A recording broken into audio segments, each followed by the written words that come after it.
Hey, it's Mike Stiles. Here's the Content Marketing Quickie for the week ending April 7th. You might just be happy making a video. Woohoo! Look at us! We made a video!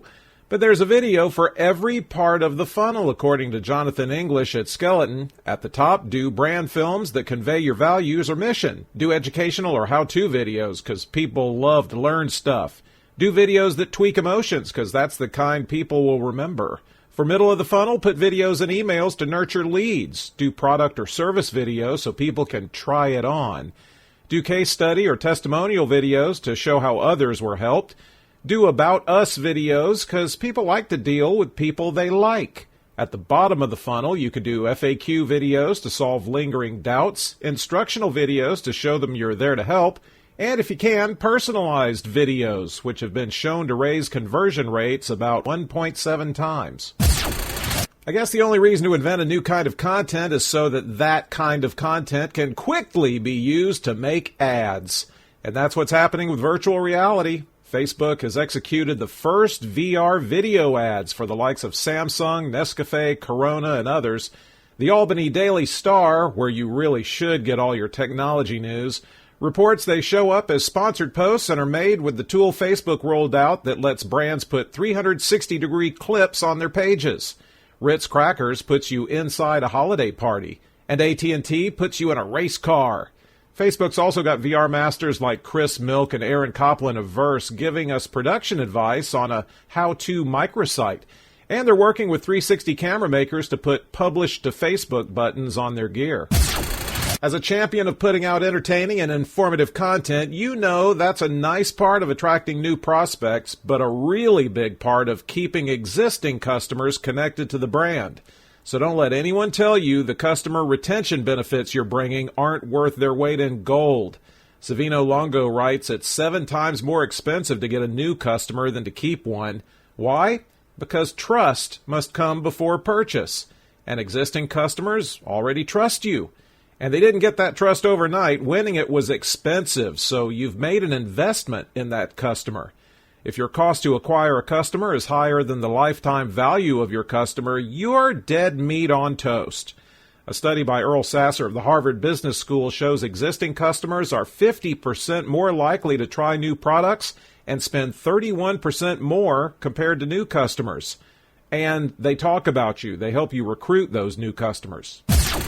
Is the world even ready for all the content marketing that's coming? No mistake, it's coming. Streetwise Studios' Kyle Gibson points out 2% more B2B marketers will use it this year than last, and it should be a $300 billion industry by 2019. So here are the problems that creates. Content shock, or higher volume of content that you've got to compete against. Rising ad volume on ad networks like Facebook ads, which has to happen or cost per reach will keep soaring. And I say keep soaring because Nanigans says the average CPM for Facebook ads went up 142% in a year. If content sucks, ad blocking will continue to be an issue. That's another problem. But check this out. One of the biggest problems is there's not enough of you. There's a content marketing talent shortage. I'm talking about people who know and are experienced in what they're doing, not people who just want to be in content marketing. A CMI study shows 32% of marketers have trouble finding trained content marketing pros. Let's dive into the wonderful world of metrics. Now, don't go away because we've all heard that we have to prove the ROI of content marketing. So Eric J. Martin does a great job on eContent's site of getting us thinking about which metrics can actually do that. Site traffic, click-throughs, downloads, all that's great. But is it possible to track what happens after content is consumed, all the way to a purchase? Daniel Burstein of Marketing Sherpa spells out the root problem. Content marketing is a mix of branding and direct response with a little word of mouth thrown in. Most customers take complex multi-channel journeys to purchase, and it's difficult to get a complete picture of steps that happen before the one that leads to final purchase. Amen, my brother. So we've got to get the tools and platforms that show us how many leads were collected. Did it bullseye the target segment? Did it score awesome in search? Did it convert? What's your share of voice? And did it contribute to the pipeline? That's right, Eric did such a good job with his article, it warrants a second Content Marketing Quickie story with actual real-life tips for getting to content that has a visible ROI.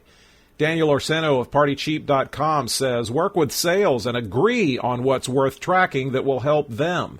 Jody Shaw, CMO for the Alternative Board, says do downloadable content for email addresses because that speaks to lead capture. Do focus groups, says Company Q's Paul Pereira, and find out exactly what content makes them engage. Customize and personalize and get rid of content that's disposable and quickly forgotten. And Mike Porter of Print Mail Consultants says not all content can be tied to revenue, so just accept it. He says, if I learn no one's listening to my podcast, I'll know to change the content, promote it differently, or abandon the channel. There'd be no way for me to assign a revenue value to the podcast.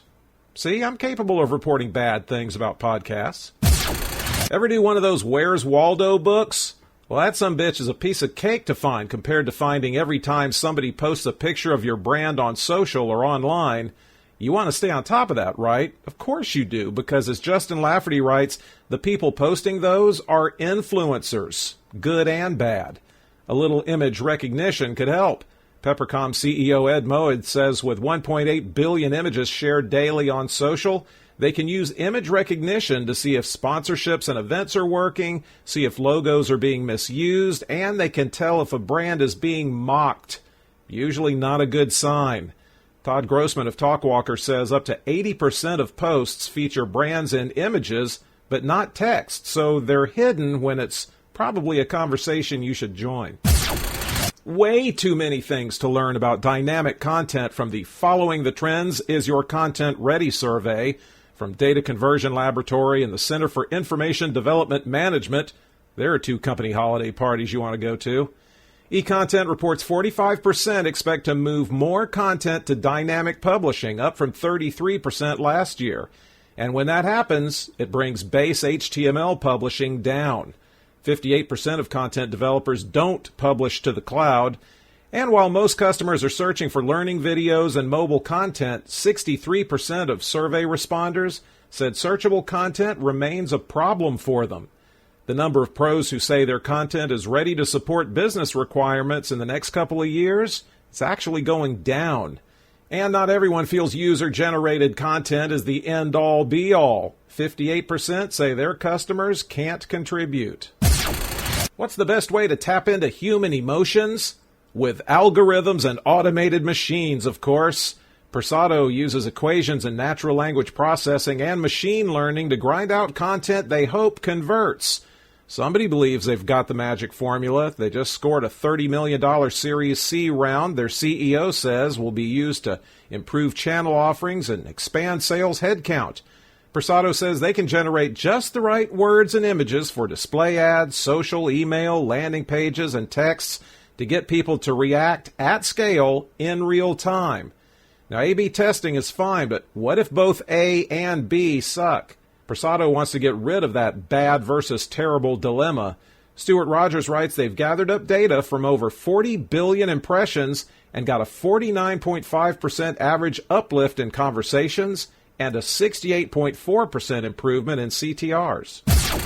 I think it was Michael Jackson who first said, heal the world, make it a better place. So I'm happy to report Facebook is doing that by helping sight-challenged people get more out of the photos on Facebook. Jordan Novette writes about their new feature called Automatic Alternative Text. Screen readers that describe what's on the screen can now get summaries of what's in Facebook photos. Don't expect lengthy descriptions. Facebook's artificial intelligence thingies will probably just say, outdoor, tree, sky, which is better than the robot voice just saying, photo. Facebook's Matt King says, we're making it possible for people to feel totally included in the social interaction and be able to feel part of it without having to feel awkward. Well, unless the screen reader says, Dad, shirtless, bathroom mirror. That's it. The transcript is at MikeStiles.com.